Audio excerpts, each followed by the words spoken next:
And joining us on the line, it's great to welcome to Flow. We've got Dan Higgins. G'day, Dan. How you doing today? Going really well, mate, for all things considered. So how about yourself? Doing okay myself. I've got the coffee here. I've got a muffin just slightly out of reach. So if I sound like I'm far away, it's because I've decided to reach for it. So it's a bit of temptation here. It's actually a chocolate. I think it's a chocolate chip muffin by the looks of it. I'm assuming they're chocolate chips unless they're raisins, but perhaps on a closer inspection they might be raisins, but I'm hoping that they're chocolate chips. So, sounds real tempting, mate. Yeah, I tell you it is. But what about for you, Dan? How is it at the moment? Where you are you keeping safe? Is the lockdown situations affecting you? What's it been like? How's it going? Yeah, keeping well, mate. Look, the days are still sunny, and you still wake up breathing, so it's plenty to be grateful for. But yeah, mate, I'm still up at northern New South Wales. I live at a casino, work around the area doing my surveying work, and yeah, it's just, the small things in life you can be grateful for, even though lockdowns do exist. Yes, they do. It's just what we're going through at the moment, and we just want them to get through it and come out the other side. And I know for many people we want to get through it as quickly as possible, but let's just follow the advice, get through it and all that, and we'll be right. Just on that, surveyor, that's your day job, I guess, at the moment. So you're out there surveying land and things.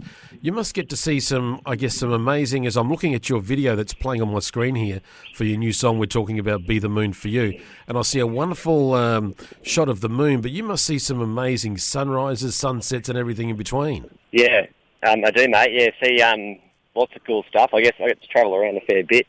And I guess that's what I love about surveying, is just be able to go around and see the countryside. When I first moved up here, I didn't really know much of the area until I got here, and I was just able to, see everything. Yeah. So I love it, because you get outdoors, some office work, good variety. If anyone out there is interested in sussing out a career, it's a really good balanced life, I reckon. Do you often, from time to time, just sort of stop, take it all in, and you've got the guitar in hand and get inspired by what you're feeling and seeing in the moment?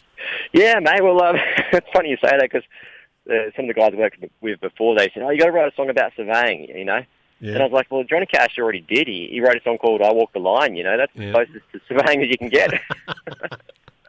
Well, surely there should be a sequel to it, Dan. Come on. Maybe they're not so wrong. Oh, mate, I'm still looking for inspiration. I'm sure one will come out one day, so we'll see how we go with that. I'll let you know when it does.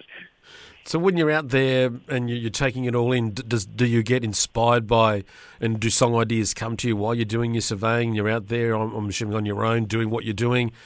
How does that work for you? Do you get inspired and songs just come to you? They do, in the sense of, getting out and seeing the country and just enjoying what you do. I guess you have the opportunity just to think about things while you're working. I've often come up with little lyrical ideas or melodies in my head and jot them down on the job site.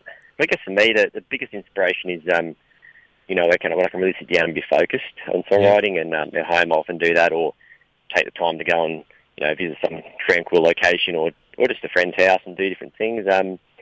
But yeah, songwriting, when an idea comes to me, I sort of jot it down then, and you never know what comes with it. So you got to capture the moment, I reckon. Is it more of a lyrical idea or a melody that comes to you? I'm a musician, so for me it's melodies. I started playing classical guitar when I was 8 years old, and for me the guitar was a big part of what I did as a music. So it was always a melody idea. I'd hear something like a melody kind of thing, and then I'd see what fitted over that. But there's some songs which I've written the lyrics first, and the melodies come afterwards, and there's rare occasion where they both come at the same time, and that's like when you've been struck by the lightning, it just all comes out at once, and pretty rare, but it's wonderful when it does. Is the guitar your main source of writing songs, or you also use piano or other instruments? I do. I'm a multi-instrumentalist, so I love mandolin, banjo, monica. I play a bit of most instruments just from the point of view that it helps you be creative and put ideas down.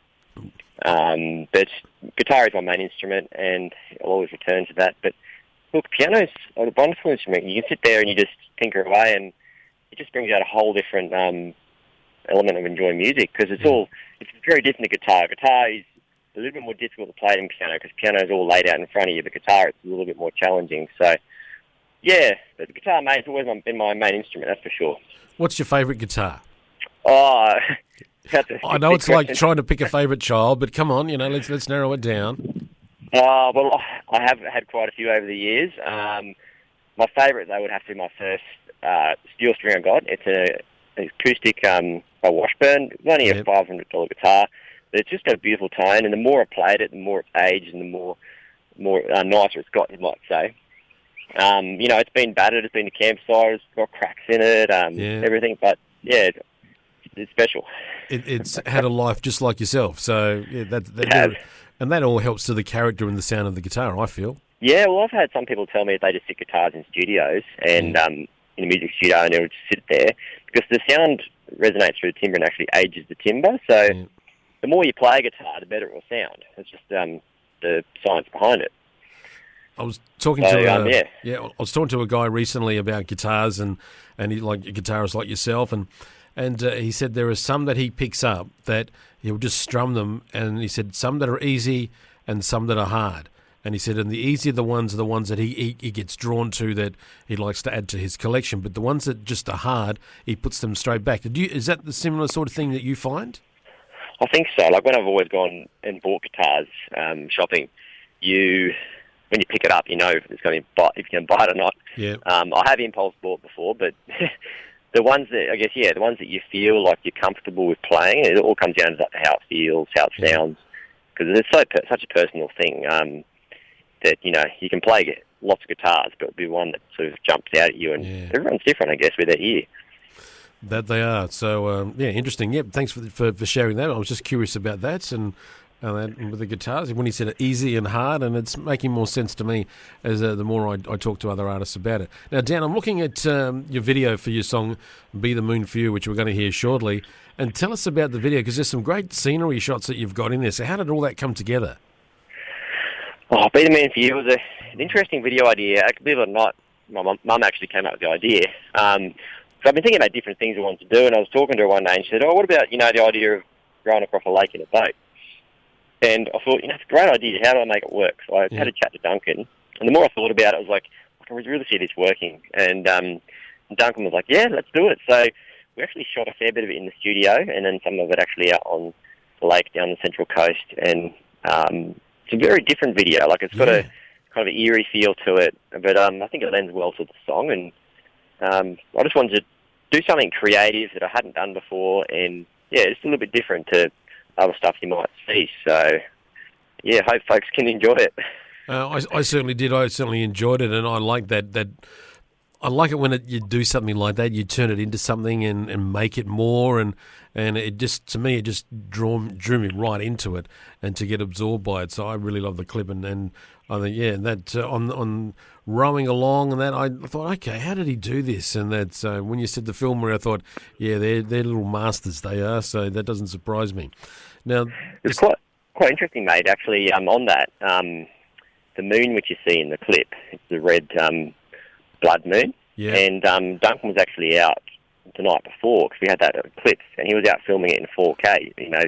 Hours filming the moon, and it so happened that we needed a moon in the video, so that is actually a real moon, and it was shot by Duncan. So it was cool. That's brilliant. Wow, there you go. Learned something new about it. So thanks for sharing that as well. And no worries. The song itself, it's about being there for someone no matter what, essentially. Yeah, really. Like, I wrote the song quite a few years ago for a friend who'd gone through a really dark time, and I wanted to write them a personal message of encouragement, saying, I'm going to be there as a mate or friend for you no matter what in life. And I guess that's what this is a song about, because like the moon, how it illuminates, the darkest nights, that sort of thing. I guess we have the opportunity to do that in someone's life. So I just wanted to put that into words, and, it comes across as a bit of a love song, and it is in the sense, it's caring about folks around you and stuff, so it can be either way. And I sat it on the shelf, didn't do anything with it, and then one day I was sort of sitting down, and a melody idea came to me, and I thought, this is a great idea, but I don't have any lyrics to go with it.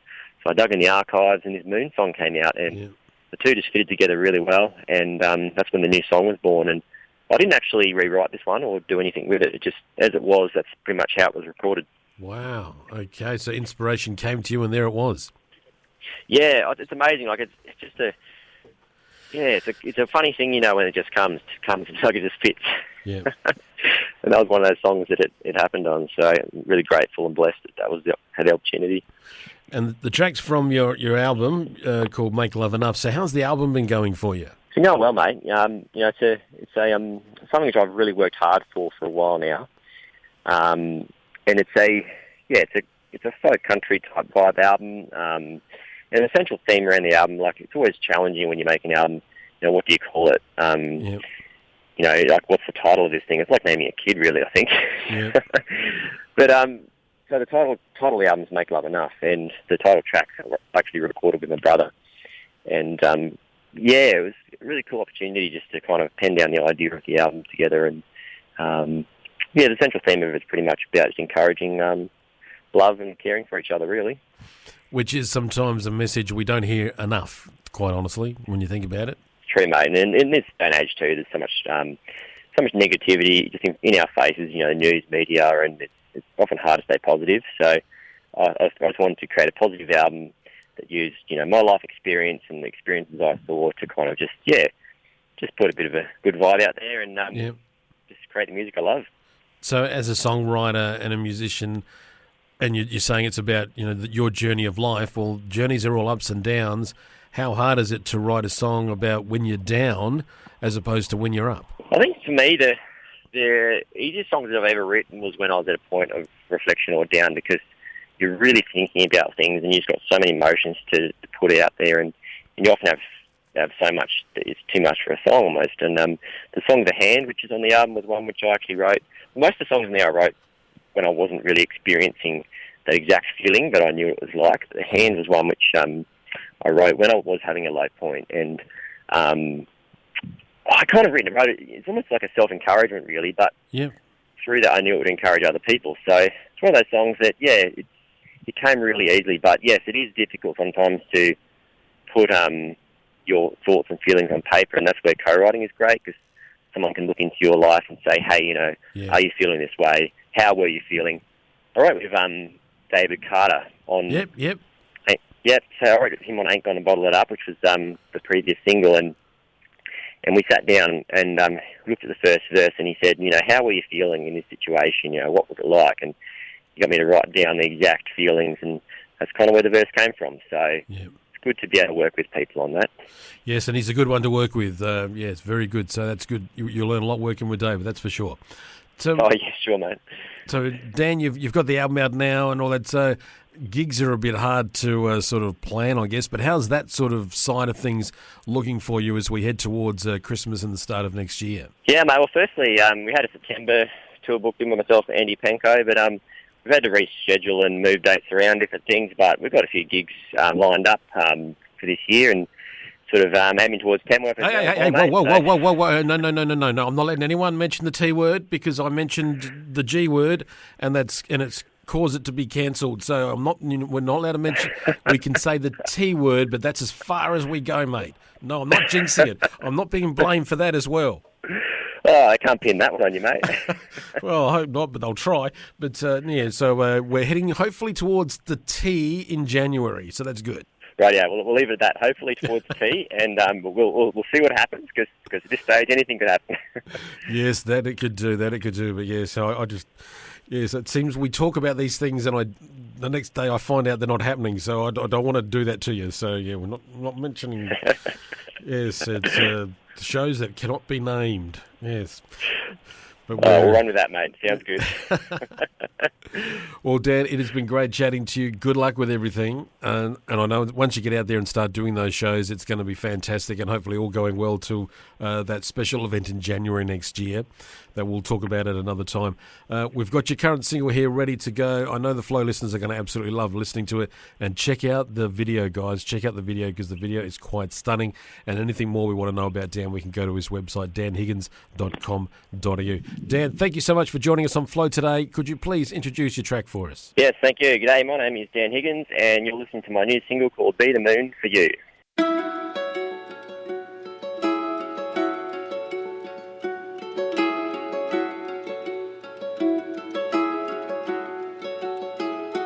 Life will carry you along its winding way. It may take you hard, and not repay. But when I see you standing out in the rain, just for you, believe I would. I'd be a fighter when you're down. Take a bullet to the side. Higher off the ground, I will carry you. I'll be a smile on your face and a shelter in the rain. I'll pray you find your way. No, I won't just catch the moon. I'll be the moon for you. They may let you down and try to crush your bones, but the spirit of an angel can't be broke. If you ever think you're down and out of time, just so you know,